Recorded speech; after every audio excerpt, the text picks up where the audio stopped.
Best WOD of the week. We're gonna go over the warm-up and the WOD right here, so hang tight.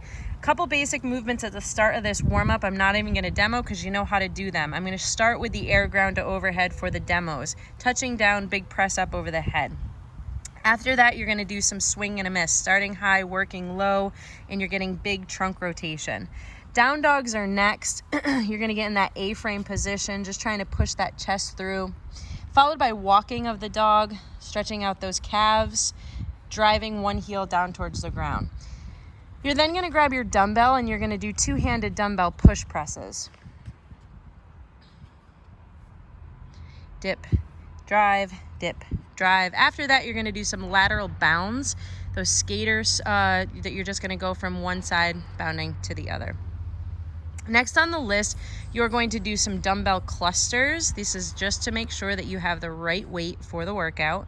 You're going to do a clean into a thruster. That is your cluster.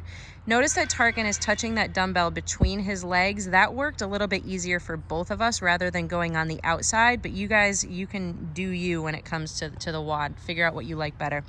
Now, wedged in between some of those movements, I will send you guys on a little bit of a 100-meter run. We're going to be doing some step-ups as well if you are here. If you're on your own, just make sure to get some light runs in and some movements with that box before jumping into the WOD.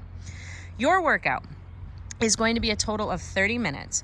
One person is going to work and one person is going to rest. But before you can do that rest, you have to go for a little bit of a run. It's basically the run buy-in to your rest time. So 3, 2, 1, go. Tarkan's going to be the first working athlete. I'm his partner. I'm going to go out for my run, and he's going to start with the AMRAP. He's going to do 4 devil's presses.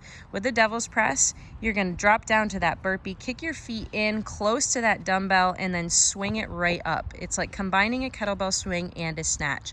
You do not need to alternate. You could do all 3 on one side, all 3 on the other if you wish.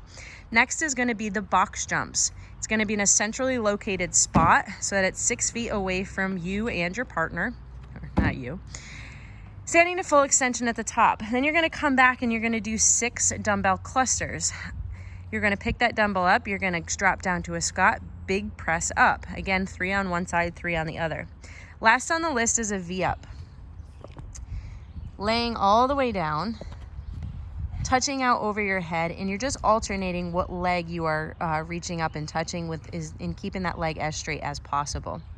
Now, at some point, the timer is going to go off because Tarkan is only working for 1 minute and 30 seconds before we switch. So if he was in the middle of his V-ups, say he only got 8 of 12 done, he's going to tell me where to pick off. He's going to say, Sarah, you have 4 more to do, and I will pick up finishing out that round. Soon as Tarkan's done working, he can't rest yet though. He's got to go out for his 100-meter run, which for many of you is going to be a straight shot out. Some of you will be going down the hill. We'll go over all those details on Saturday.